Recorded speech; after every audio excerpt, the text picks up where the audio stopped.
Hi, everybody. So, what we call sexual desires, what we call sexual desires are actually a transference of thought, a thought being planted in you and your body reacting to that thought. There was a time that same impulse was used for reproduction because at that time, sex was all about reproduction. And it wasn't like that when human beings were still very aware of their spiritual state, very aware spiritually. They understood the importance of sex, they understood the meaning of sex, and the sex was highly sacred and highly regarded. Sex was not about the quenching of the desire for sex. That is actually sex in its lowest form, because sex, even I'm still studying to understand the point of it. But sex is more sacred than that.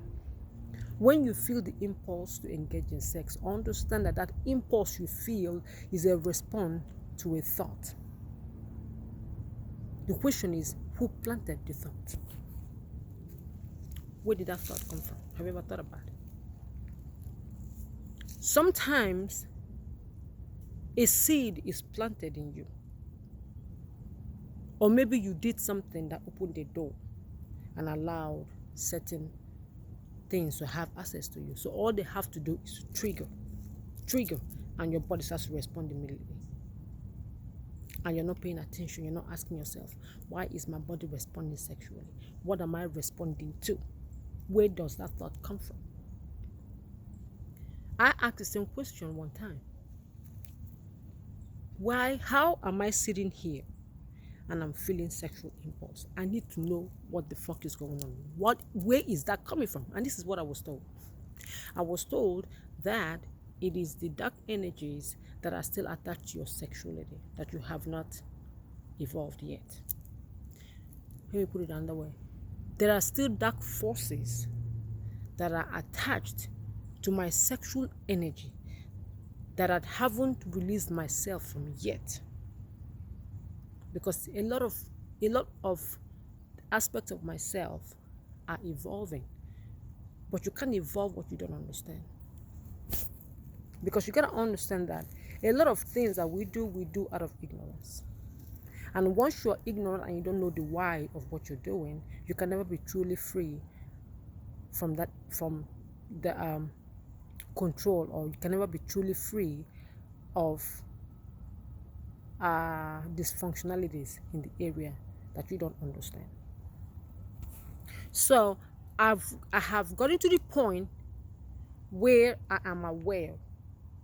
Okay, so I'm aware that there are impulses, sexual impulses, and that these impulses are not from me. I'm aware that sexual impulses are coming as thoughts. Okay? But the question is, why? Why are those thoughts coming?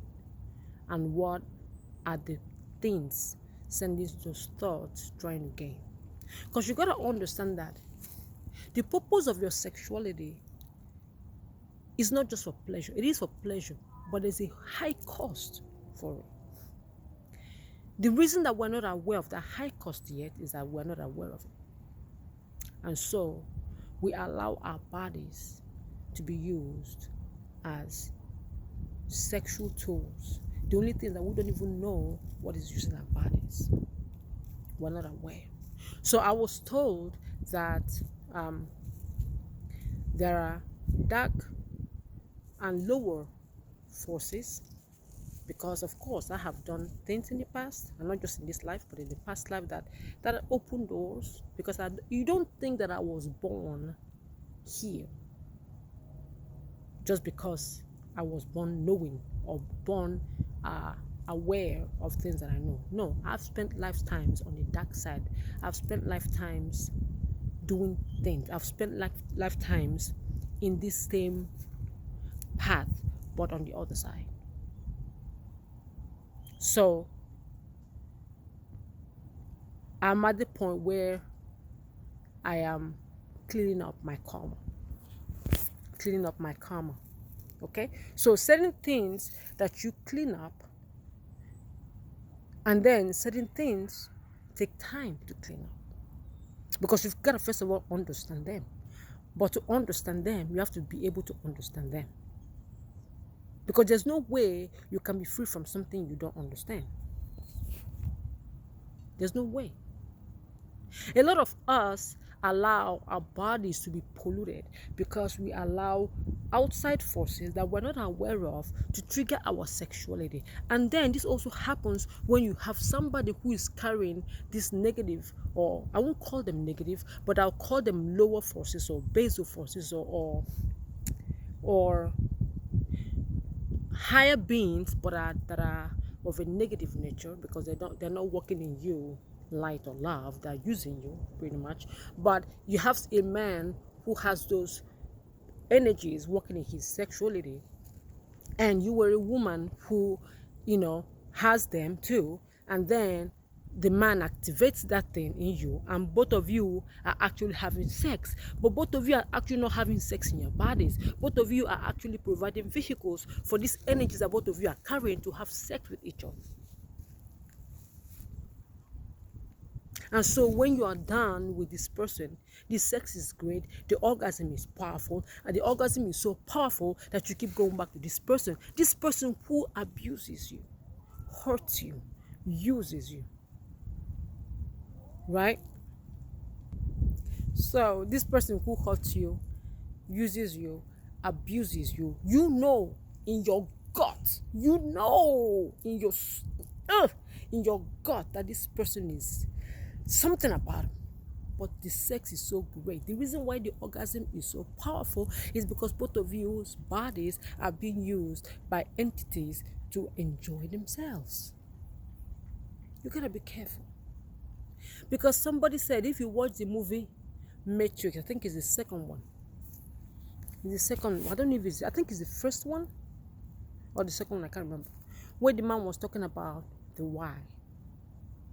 Unless you ask the why questions, you're going to be controlled by impulses. Unless you ask the why questions, you can never be truly in control of your life, because human beings operate on the law of cause and effect. And you cannot get out from the cycle of cause and effect until you answer the why. You ask yourself, what is the why for this cause? So let's say you have, let me give an example. Okay? So you see my personal example. So you see this guy and you're feeling all these sexual vibes from him. And naturally, most people will be like, oh, I'm feeling all these sexual vibes, I'm going to go, and merge with it. But not me. First of all, I have a man, number one. And to be real honest with you, the man that I have in all my life, honest to God, is the only person I have ever wanted to merge with. Every single person that I merged with because I thought that sex was what was supposed to happen in a relationship. Not necessarily because I wanted to merge with them, or because I wanted that seed in me. My man is the first man I've ever wanted to merge with. But I run into men all the time who send me all these vibes. And I'm able to look at them from an objective perspective and say, okay, I see what you're doing over here. And I'm not interested in this. I'm not interested in that. I'm not interested in this. This person could be masturbating in their home and thinking of you. Let me tell you how powerful this shit is. This person could be masturbating in their home thinking of you. So powerful is their thought of you that they ejaculate and they send out that vibe, boom, and you catch it. Because you were in their mind. But riding that vibe is probably the entities that they were involved with, propelling that energy towards you, and you catch it. Next thing you know, your hand is in your crotch like a crazy person. You have to be able to ask the why questions, because we do not war against flesh and blood people. We war against principalities and powers, spiritual darkness in the high places. But the weapons of our warfare are not carnal, but they are mighty through God. How? to the pulling down of strongholds. What are those strongholds? Here. Casting down imaginations. What are they? Here. And all the high things that exalt itself against the knowledge of God, and bringing into captivity every thought into the obedience of Christ.